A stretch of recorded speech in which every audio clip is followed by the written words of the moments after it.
Everyone, good morning. कैसे हैं आप सब लोग? चलिए स्टार्ट करते हैं अपने इस सीरीज को, जो एमसीक्यू की सीरीज है हमारी। The chapter number is body fluid and circulation.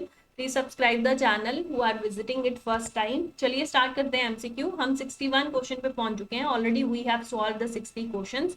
चलिए स्टार्ट करते हैं फर्स्ट क्वेश्चन से।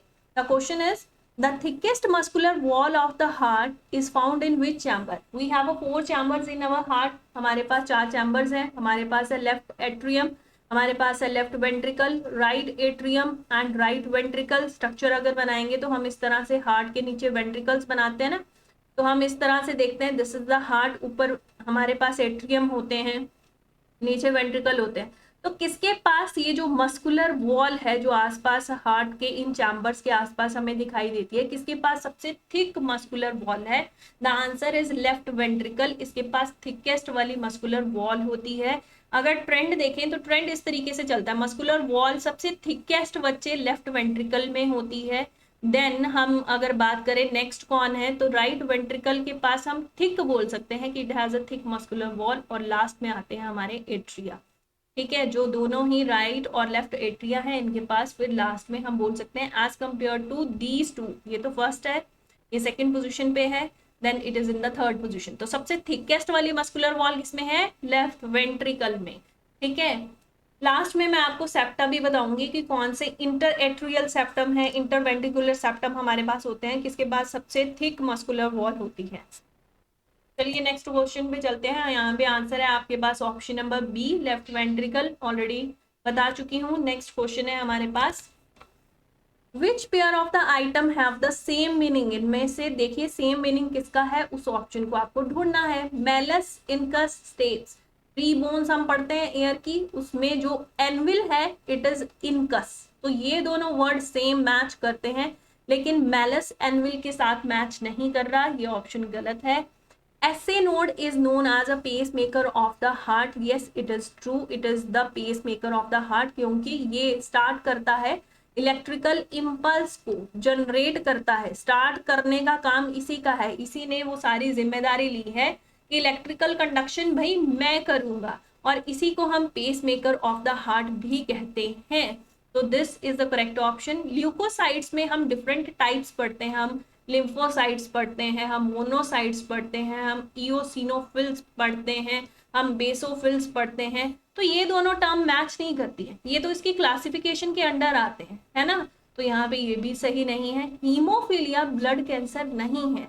When there is no clot formation in the blood, in blood जब क्लोटिंग नहीं बन पाती है और आपको डिफिकल्टी आती है, क्लोटिंग ना बनने से ब्लड का फ्लो तो कंटिन्यू रहेगा, then the disease is known as a haemophilia. It is a hereditary disease. Okay, तो यहाँ पे ये दोनों भी मैच नहीं करते हैं। हीमोफीलिया जब क्लोटिंग नहीं होती है तब उस डिजीज के लिए हम हीमोफीलिया वर्ड यूज करते हैं। तो यहाँ पे करेक्ट ऑप्शन है बच्चे B, that is correct answer. Next question है हमारे पास, artificial pacemaker is implanted. Yes, जब आपका पेसमेकर बॉडी का काम अच्छे से रिदम ना कर रहा हो तब आप इम्प्लांट करते हैं आर्टिफिशियल पेसमेकर को सबक्यूटेनियसली, यानी स्किन के अंदर, and connected to the heart in patients. किन पेशेंट्स में आप इसको इम्प्लांट करते हैं?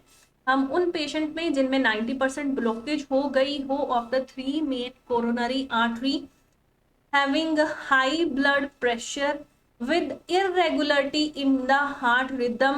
ये मुझे सही लग रहा है। सफरिंग फ्रॉम द आर्टीरियोस्क्लेरोसिस, ये भी ऑप्शन सही नहीं लग रहा। जब भी हम पेस मेकर, अभी बताया, जब भी हम ऐसे नोड की बात करते हैं, मुझे पता है this is the nodal tissue. ठीक है, it is made up of muscles, ये सब इंपॉर्टेंट पॉइंट्स हैं। It is made up of muscle से बना हुआ है ये नोडल टिश्यू।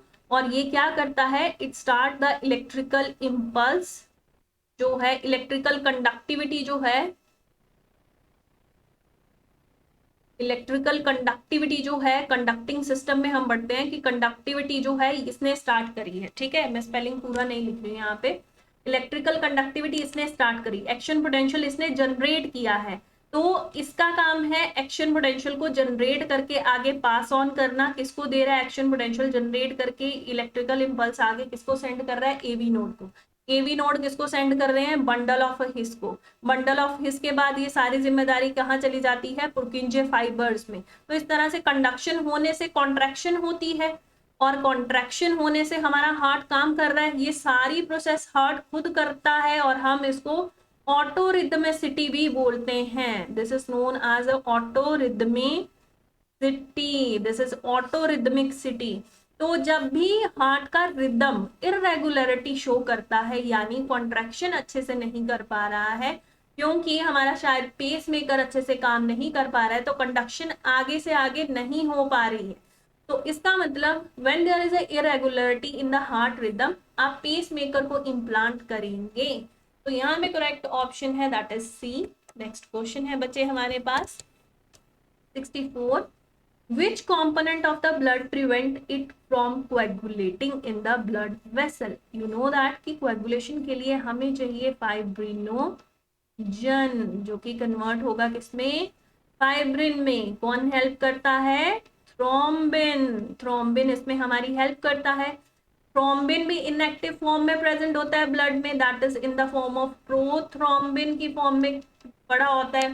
प्रोथ्रोम्बिन को थ्रोम्बिन में कन्वर्ट करने के लिए हमें चाहिए होता है thrombokinase enzyme. This is the enzyme which help in the conversion of prothrombin to thrombin. और थ्रोम्बिन फाइब्रिनोजन को, जो कि क्लॉटिंग में हेल्प करेगा, उसको कन्वर्ट करता है फाइब्रिन जैसे धागों जैसी स्ट्रक्चर में, जिसकी वजह से हमारा ब्लड जो है वो क्लॉट कर जाएगा। तो ये तो सारे क्लॉटिंग में हेल्प कर रहे थे। इसके अलावा हर एक रिएक्शन को करवाने के लिए कैल्शियम 2 पॉजिटिव वहां पे प्रेजेंट होना चाहिए as a main factor, clotting factor. लेकिन कौन ऐसी चीज है जो इस कोएगुलेशन को प्रिवेंट करती है, रोकती है? हीमोग्लोबिन तो एक प्रोटीन है जो कि ऑक्सीजन ट्रांसपोर्ट में हेल्प करती है। प्लाज्मा में कोएगुलेटिंग फैक्टर होते हैं, तो ये तो कोएगुलेशन में हेल्प करेगी। थ्रोम्बिन, अभी देख लिया कि थ्रोम्बिन जो है, ये सारी चीजें कहाँ प्रेजेंट थी, प्लाज्मा में भी बोल सकते हो क्लोटिंग फैक्टर प्रेजेंट होते हैं। और आप फाइब्रिनोजन एज अ प्रोटीन आप पढ़ते हो प्लाज्मा के अंदर, तब भी आपको हिंट मिलता है कि ये क्लॉटिंग का काम करेगा। ये भी क्लॉटिंग में, ये भी क्लॉटिंग में। This is the only thing which prevent the clotting of blood, this is known as a heparin. तो यहाँ पे option number D is the correct answer. Next question पे चलते हैं 65 पे हैं हम। The thickening of the arteries, thicken कर जाना यानी थिकन हो जाना, यानी हार्डनिंग भी बोल सकते हैं आप। Hardening of the arteries caused by cholesterol की डेपोजिशन कभी भी हो बच्चे, फैट की डेपोजिशन कभी भी हो, वहां पे the situation is known as a plaque. जब भी इस चीज की फॉर्मेशन हो because of the deposition of a fat, cholesterol, then the arteries become hard or there is a thickening of the arteries and this is known as a arteriosclerosis। तो ये बोलते हैं, तो और नाम है,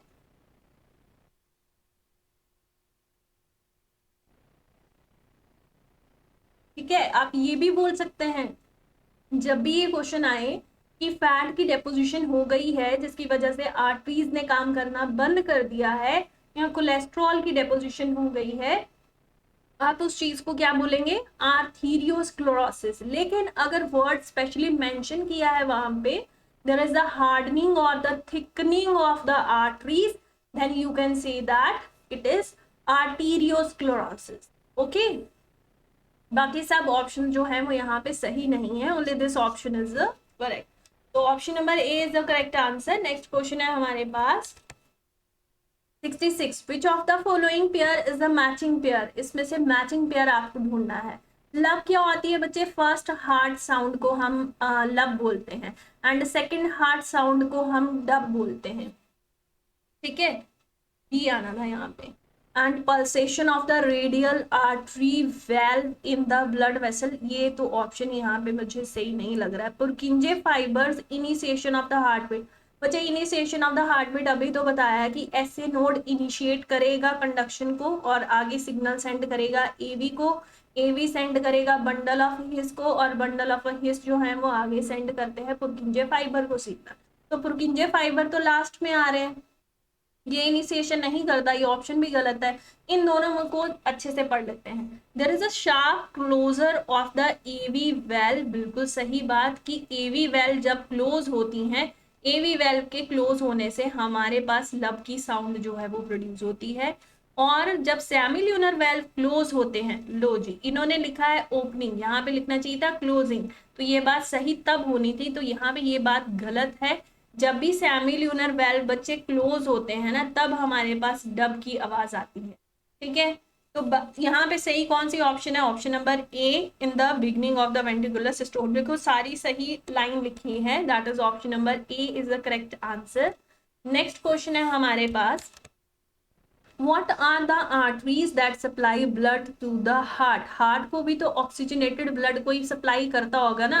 ऑर्टा के पास तो सारा ऑक्सीजनेटेड ब्लड लेफ्ट वेंट्रिकल ने पहुंचा दिया, अब इसका काम है सारे बॉडी ऑर्गन्स तक उस ऑक्सीजनेटेड ब्लड की सप्लाई करवाना।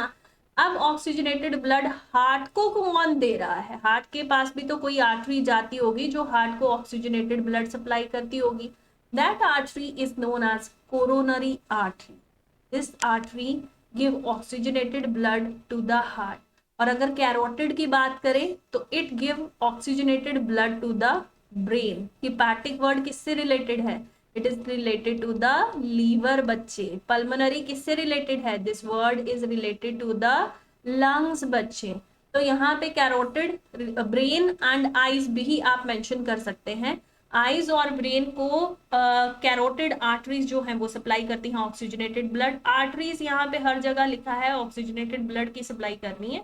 डिपेंड करता है, आप हार्ट की बात कर रहे हैं तब कोरोनरी, ब्रेन की बात कर रहे हैं कैरोटिड, लीवर की बात कर रहे हैं हेपाटिक, लंग्स की बात कर रहे हैं पल्मोनरी। तो यहाँ पे हमें हार्ट ही पूछा था, तो उसका आंसर है आपके पास option number C. Next question है हमारे पास, during a serious accident a man whose blood group is unknown, हमें नहीं पता कि उसका क्या ब्लड ग्रुप है, it need immediate blood transfusion, उसको चाहिए which one of the following blood group that is readily available at the hospital is safe for the transfusion. तो हॉस्पिटल में कोई भी ब्लड डोनेट कर सकता है अगर उसके पास कौन सा ब्लड ग्रुप हो। अगर कोई हमारे पास यूनिवर्सल डोनर हो that is related to the blood group O, this is the universal donor। अगर यूनिवर्सल रेसिपिएंट की बात करें that is A B blood group जो है, it is the universal recipient. अब ब्लड ग्रुप ओ तो मुझे दो ऑप्शन में दिख रहा है, आगे क्या है? आर एच फैक्टर दिया है, आर एच नेगेटिव डोनेट करेगा या पॉजिटिव अच्छे से डोनेट कर पाएगा? तो आर एच नेगेटिव अच्छे से, this is the main universal donor जो कि बहुत कम मिलता है वैसे तो ब्लड। ये डोनर क्यों अच्छे से एक्ट करेगा? क्योंकि इसके पास है R H negative. R H negative है तो इसका मतलब जो ओ ब्लड ग्रुप है जिसके पास आपको ऑब्वियसली पता है कोई एंटीजन प्रेजेंट नहीं होता, नो एंटीजन, और अगर ये आर एच नेगेटिव है इसका मतलब no R H antigen are there. तो अगर कोई फॉरेन एंटीजन किसी पेशेंट के अंदर, now this is the patient कि इसके पास हमने डोनेट करना है ब्लड को, तो अगर कोई फॉरेन एंटीजन किसी और की बॉडी में आ ही नहीं रहा तो यहाँ पे उसके अगेंस्ट कोई एंटीबॉडीज भी नहीं बनेंगी ऑब्वियसली, फिर तो ट्रांसफ्यूजन बेस्ट रहेगा। तो it is the blood group O negative is the best blood group which can donate blood to the patient. तो पेशेंट को हम ओ नेगेटिव वाला ब्लड ग्रुप का जो ब्लड है वो अच्छे से डोनेट कर सकते हैं क्योंकि वहां पे जो पेशेंट की बॉडी है उसमें कोई एंटीबॉडीज बनने के चांसेस नहीं होंगे। तो this is the correct option, that is option number A. Yes, now 69 हमारे पास है question, given below four statement A to D आपको दी हुई है, 1 to 4 लिखना चाहिए था। Regarding the human blood circulatory system आपको चार बातें यहाँ पे दी हैं, तो आपको ढूंढना है विच of the option is correct, कौन सी सही है। आर्टरीज आर थिक वॉल्ड, बिल्कुल सही बात है कि आर्टरीज के पास थिक वॉल होती है। क्यों होती है थिक वॉल? क्योंकि वेंट्रिकल बहुत ही प्रेशर से उसको ब्लड की सप्लाई दे रहा है। तो अगर पाइप अच्छी होगी, अगर पाइप पतली हुई फिर तो वो हाई प्रेशर को झेल नहीं पाएगी, फट जाएगी, टूट जाएगी। लेकिन जो थिक वॉल वाली ये हमारी पाइप्स हैं, जो आर्टरीज हैं, ये अच्छे से अपना काम कर सकती हैं। और इनका ल्यूमन कैसा है? They have a narrow lumen but they have a thick wall, उनके पास जो थिक मस्कुलर वॉल है वो है, लेकिन ये जो ल्यूमेन है, this is the inner part, ये कैसा है, नैरो ल्यूमेन है, तंग है, तो आराम से ब्लड की सप्लाई हो रही है as compare to veins. Veins में कैसा होता है, उनके पास वॉल इतनी थिक नहीं होती, क्योंकि उनको आराम आराम से अपना काम करना है वेन्स को। तो this option is correct. Angina is the acute chest pain when the blood circulation to the brain is reduced। नहीं, ब्रेन की बात क्यों आई? हाँ, ये acute chest pain है, लेकिन कब? when the enough oxygen is not supplied to the blood, जब ऑक्सीजन का जो सप्लाई है वो इनफ अमाउंट में ना हो, तब हमारे जो हार्ट है यानी जो चेस्ट है उसमें एक्यूट पेन जो है वो अराइज हो जाती है। This is known as angina. तो यहाँ पे ये वाली लाइन गलत है, ब्रेन इज रिड्यूस्ड वाला जो वर्ड है वो यहाँ पे गलत मेंशन करा है। This is the incorrect option. Person with a blood group A B can donate blood to any person. बच्चे अभी तो बताए यूनिवर्सल डोनर कौन है, ओ, वो भी कौन सा, O negative is the universal donor, best blood group है जो डोनेट कर सकता है। ठीक है, ए बी आपका यूनिवर्सल रेसिपिएंट होता है, तो ये ऑप्शन गलत है। Calcium important play role in the blood, बिल्कुल सही बात। अभी तो बताया कितनी सारी रिएक्शंस हम कर रहे थे, सब में कैल्शियम 2 पॉजिटिव की प्रेजेंस होना जरूरी है। जब प्रोथ्रोम्बिन थ्रोम्बिन में कन्वर्ट कर रहा था तब भी, उसके बाद थ्रोम्बिन किसकी हेल्प कर रहा था, फाइब्रिनोजन की, फाइब्रिन में कन्वर्जन में। तो इन सब रिएक्शन में calcium is a important factor for the clotting. तो मुझे फर्स्ट और फोर्थ सही लग रहे हैं, यानी ये रहे दोनों, तो A option is the correct answer. हो गया 70। और I think this is the last question. Which one of the following engulf the pathogen? Engulf मतलब खा जाना, यानी जो फैगोसाइटोसिस शो कर रहा है, साइटोसिस शो करेगा, वो हमारे पास दो मेन पर्सन थे। फर्स्ट इज न्यूट्रोफिल, ये लड़ाई में सबसे पहले, डिफेंस मैकेनिज्म में सबसे पहला काम जो है लड़ाई करने का इसी का होता है, तो neutrophil is first there. And then the second position हम मोनोसाइट को दे देते हैं, then monocyte go there to engulf the foreign material और फॉरेन ऑर्गेनिज्म, जैसे कि बैक्टीरिया वगैरह को खाने में, एनगल्फ करने में ये हेल्प करते हैं। तो न्यूट्रोफिल रैपिडली वहां उस चीज पे जाते हैं, ब्लड में फटाफट से मूवमेंट शो करते हैं। डायपेडेसिस उसका नाम है, आपको पता है। The movement of these two out from the capillary wall is known as diapedesis. ठीक है, दिस इज डायपेडेसिस। तो यहाँ पे ये तो होते ही नहीं। बेसोफिल तो आपको पता है किन किन चीजों को रिलीज करते हैं, हिपैरिन को, हिस्टामिन को, हिस्टामिन को और सेरोटोनिन, और ये तीनों इंफ्लामेटरी रिएक्शंस के लिए रिस्पॉन्सिबल हैं।